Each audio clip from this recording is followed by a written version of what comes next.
Yehey! Ayan, magandang araw po sa lahat ng mga best natin. Panibagong araw na naman ang chismisan, kwentuhan at chikahan ng ating pagkakaabalahan ngayong araw dahil dyan naman tayo magaling. Charot. Kasama syempre ang inyong lingkod, ang babaeng nagsasabing hindi lahat ng maganda ay nag-aartista. Yung iba like, barista. Uy, na-miss ko yung intro kong to. Chares. Heto na nga mga beso. At para mas kumpleto po at mas masaya ang ating kwentuhan ngayong hapon ay tatanungin ko muna kayo. Ayan. Sino ba sa inyo ang nakaranas na ng situationship? Grabe, parang bago sa akin to sounds family. Charit.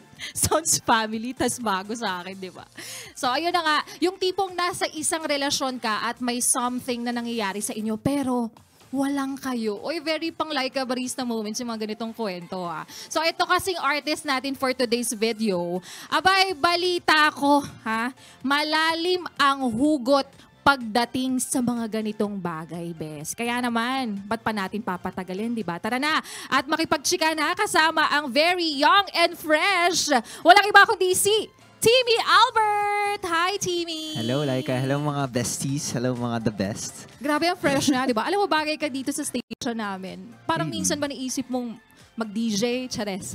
Why not? Why not? Di ba? Ang kinis, very young and fresh, at talagang parang Koreano ka. Sabi ko nga kanina, habang hindi pa tayo nag-start, medyo may kahawig siyang Koreano. Si Park Bogum.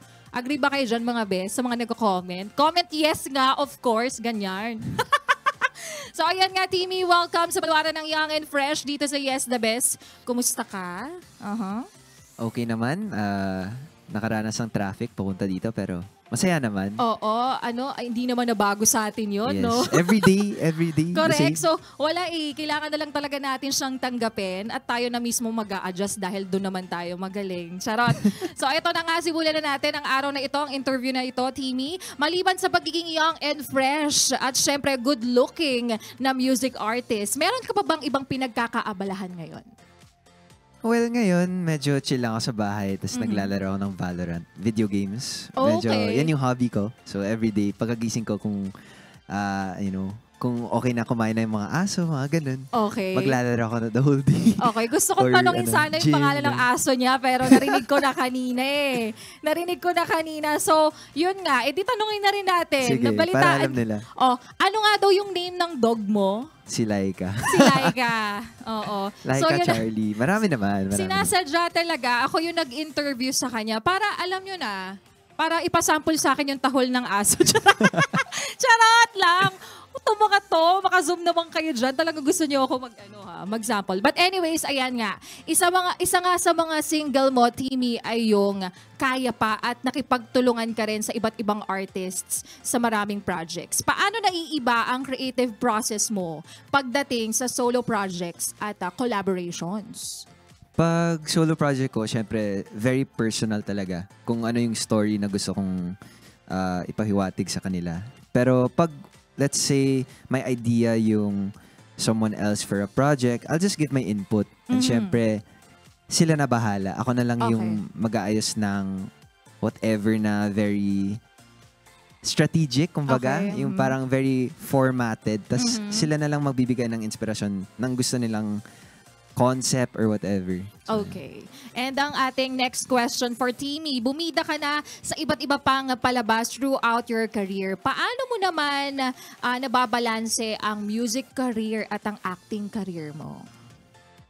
Feel ko madali na dahil full-time na siya. Okay. So, hindi na ako nagsa-studies, nag-graduate na ako. So, after ako nag-graduate ng 2021, yun na yung parang moment ko na nagsabi na ako na parang, ito na, full-time. Like, lahat ng whatever, Monday to Friday, kung may schedule, wala nang schedule conflict kasi yun na yun. Oh, correct. So, wala ka ng ibang priorities. Like, kasi iba talaga kapag nag-aaral ka / talagang rumarakit ka, umaarte ka. Di ba may mga ilang artists na ganun? Yeah. Lalo-lalo na nung nag-start ako mga 2018. During college yun. So, parang yung scheduling ng, let's say, radio guestings, di ba? Kung may 6 to 9 p.m. akong exam, wala na. So, nangyayari yun before. So, kumusta naman ang eyebags mo?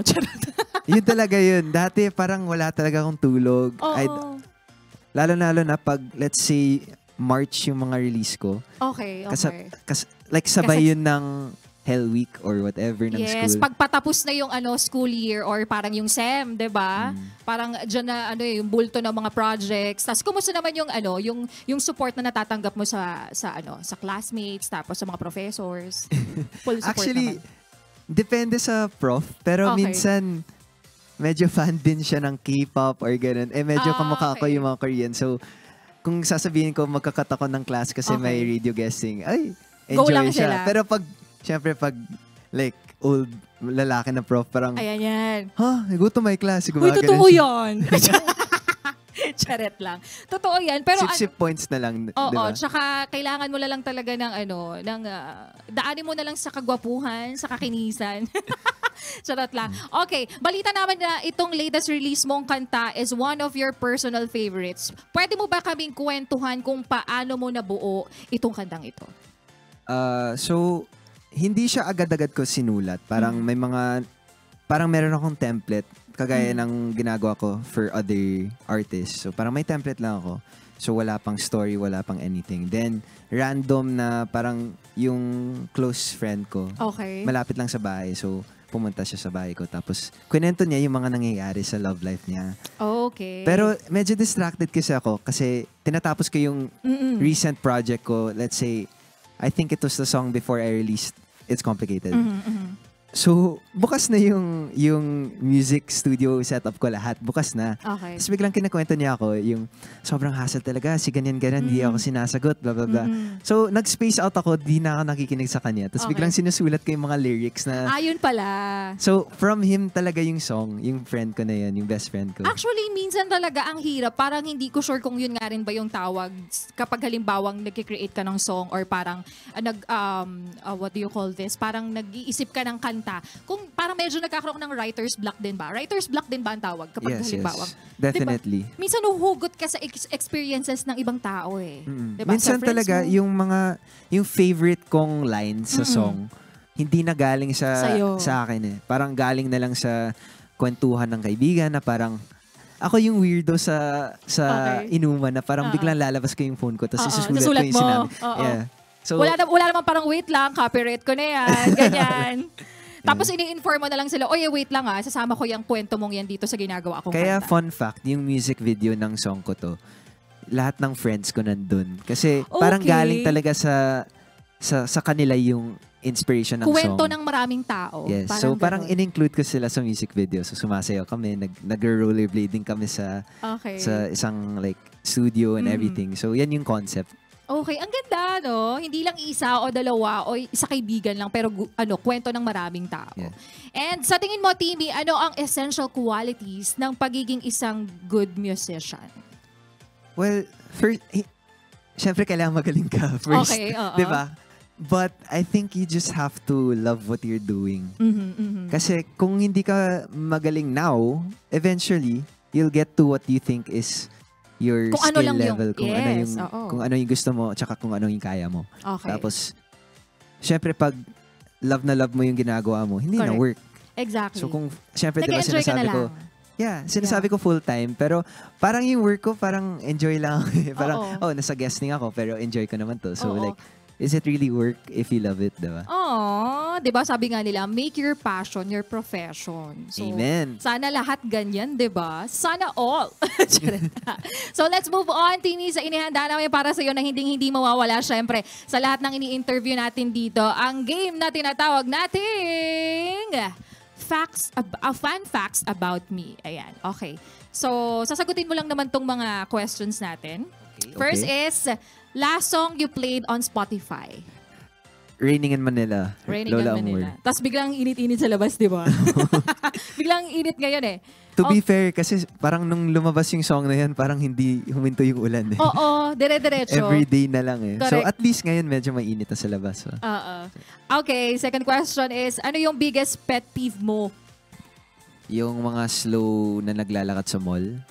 Okay, or yung tapos sa ikaw, escalator, Escalator. tas hindi sila nagki-keep right. Tapos, Oo. yung mga ganun lang. correct. Ikaw ba, parang, ewan ko lang, kasi ako yung pet peeve ko, yung parang, yung kawali, yung pag nililinis, Yung inaano hindi ng, pa, yung sound? Yung tunog? oo, yung sound, parang, ewan ko, nagkikringe ako yung mga ganyan. Tsaka yan nga, sabi mo. Yung ick, parang may ick. Oo, may ick. Anyway, shinare yung sarili. Next question, ano ang paboritong comfort food mo? Tapsilog. Ay, nagutom Or tayong basta lahat dito. breakfast meal. Favorite comfort food. Kahit Pares. pwede. Pero gusto ko talaga yung tapsilog or yung tosilog. Tosilog. Yeah. Yung tapsilog na may kasamang itlog na maalat, may kamatis. Tapos, Yes. tapos yung Gutom rice, na. di ba fried rice? Yes. Sabay-sabay tayo magluto. Garlic Bakit rice. ba? Ayan, totoo. Next question, who's your celebrity crush? Siguro si Gal Gadot, yung Wonder Woman. Okay. Gal Gadot. Ang Gal pretty. Gadot. Local. Local? Liza Soberano. Oo nga. Hindi naman nakakapagtaka. Marami nagka-crush talaga sa kanya. Napaka-pretty talaga ng babae. Ang sarap sugatan. Charot! Next is, what is your most embarrassing moment?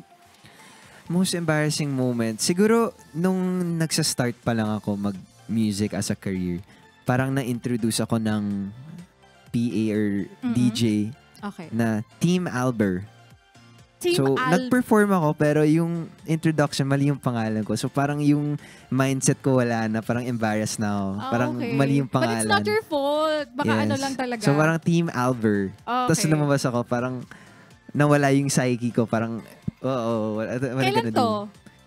2016, 2017. So, Okay. medyo covers lang ginagawa ko. Wala pa akong originals. Mm-mm. Parang, nag-gig lang ako sa bar or something. Okay, Parang okay. ganun nangyari. Pero ngayon, very confident na, di ba? Sanay na.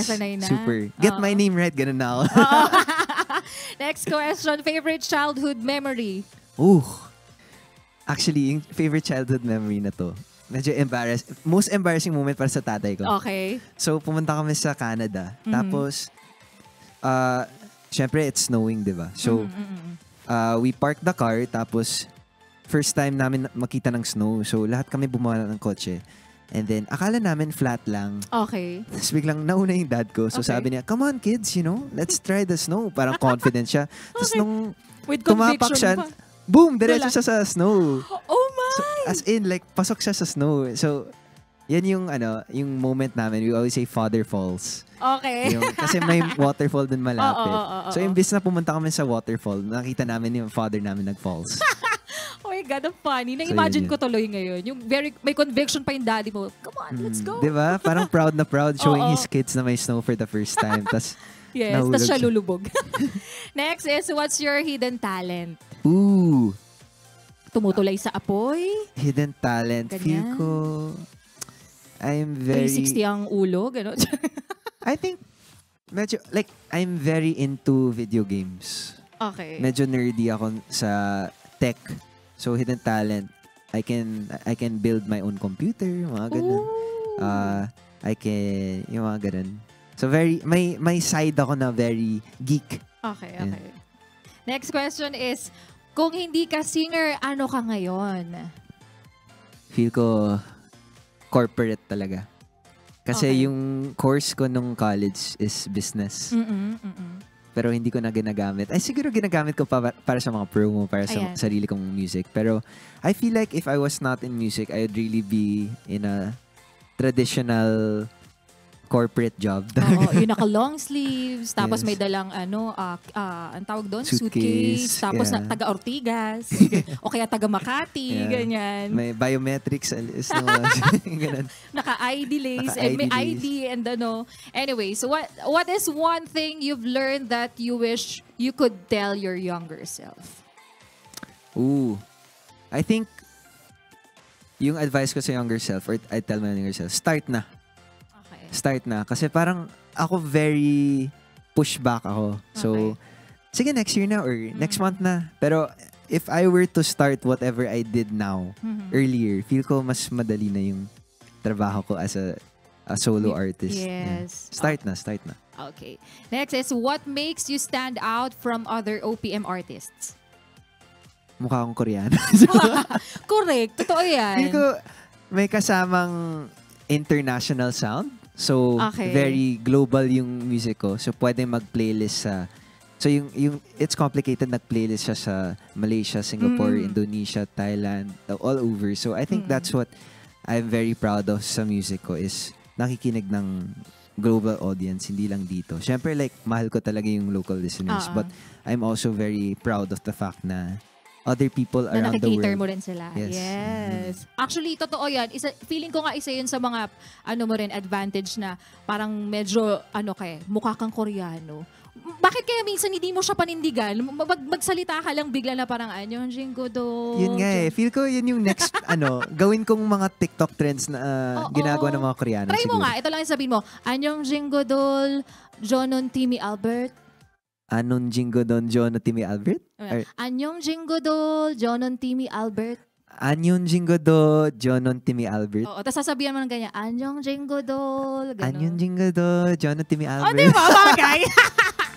Galing. Diba? Pwede na. Oo, yung introhan mo sila, akala nila, hala, nagko-Koreano siya. Bakit kaya, hindi siya nagtatagalog? Tapos biglang bubulagain mo sila. Next project, Charot. Next project, baka may ideas na yung mga label ko, baka next music video ko, Korean novela. Why not, Why diba? not? Anyways, okay. Eto na ang pag-uusapan na natin na susunod. Pag-usapan naman natin ang yung latest release na It's Complicated. So, ayan. Balita naman itong kantang ito, Timmy, ay tungkol sa bittersweet moment. So, ayan nga, ng isang couple na takot mawala ng connection pero takot din bigyan ng label ang kanilang relasyon. So, bakit ito yung napili mong topic ng kanta?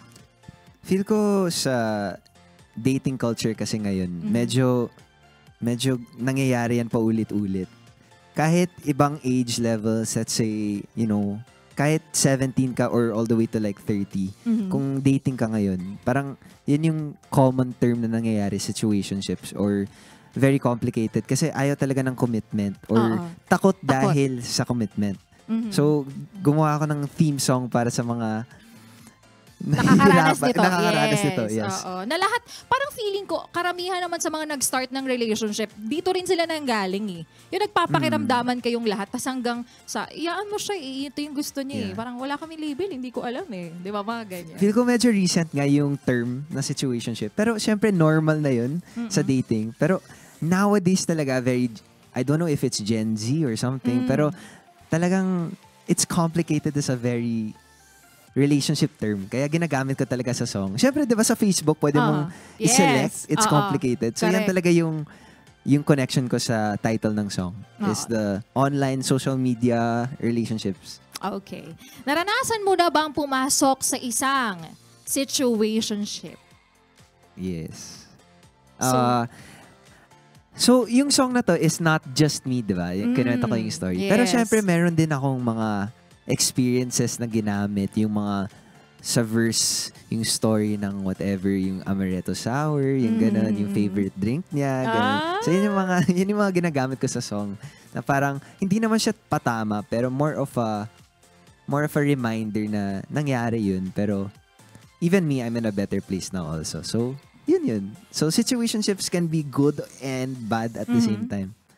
Up to you na lang kung itutuloy mo yan or... Correct. Kung susugal ka ba? Yes. Yan. Okay. Thank you so much, Timmy. Pero hindi matatapos ang interview na ito na hindi natin, syempre, mga best, maririnig ang pinaka-aabang-abangan ng mga fans mo, Timmy, na kantahin mo mismo dito sa 101.1 Yes, the best ang iyong latest single na It's Complicated. So, heto na nga mga best. Kaya naman, sabay-sabay po nating pakinggan Timmy Albert!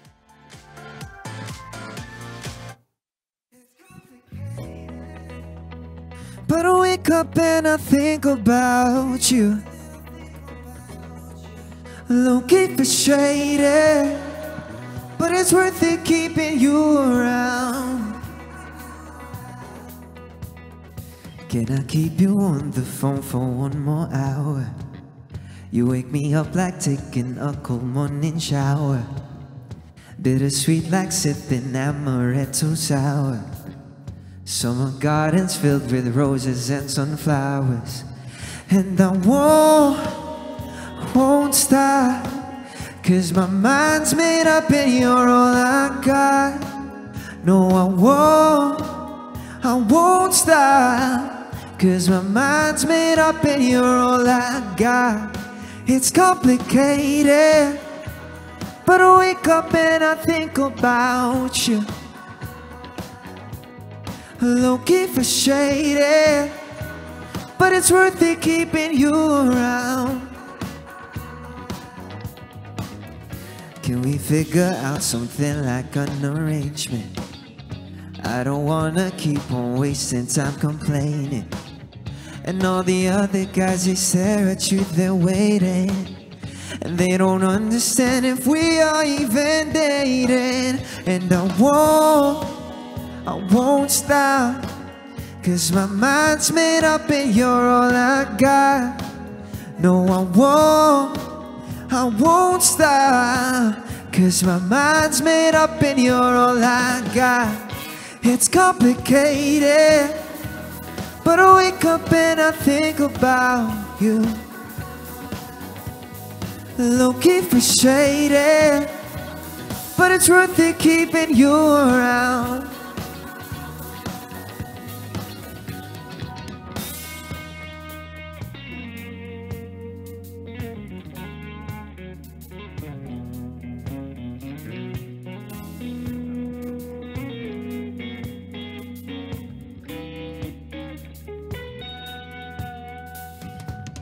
It's complicated, it's complicated, it's complicated, and I won't stop, no. It's complicated, it's complicated, it's complicated, and I won't stop. But I wake up and I think about you.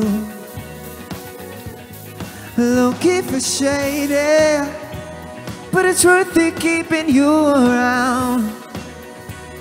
Yeah, it's complicated. All right, and again mga best, that was It's Complicated by Timmy Albert. Thank you so much, Timmy. Thank you. O, diba? Very Koreano talaga. Charot. Memorize ko na yung ano? Ang ibig sabihin nun, hello friends. Ayan, Okay. hello guys, ganyan. So ayan, again, Timmy, kindly promote your social media accounts para sa mga fans at mga best natin na nag-aabang at kung saan kanila pwedeng puntahan, i-stalk at i-follow. Okay, so please continue streaming my song It's Complicated on all streaming platforms. So sa lahat yan, you can check it out, Timmy Albert. And if you wanna follow me sa lahat ng socials ko, at Timmy Album. Okay. Ayan. Once again, mga best, Timmy, Albert, maraming salamat sa pagpunta mo salamat. dito. Thank you, Laika. Maraming salamat sa pagpapaunlak. At sa mga best po nating nanonood, thank you for watching. I will grab the opportunity na rin to invite you, mga best, na syempre mag-like, mag-share ng ating Facebook Live today at ng mga kalokohan naming mga Yes The Best DJ sa social media accounts ng Yes The Best Manila. At para sa iyo na mahilig din kumanta, aba, best, baka gusto mo mag-audition o kaya mag-audition ka na sa aming Yes The Best Singer on the Air para manalo ng 100,000 pesos. O, diba? Kopya? Kopyang-kopya. Muli, nakakasama niyo po si Laika Barista at hanggang sa susunod na chismisan, kwentuhan at chikahan para po sa ating Yes, The Guest. Thank you, Timmy. Thank you. Maraming salamat.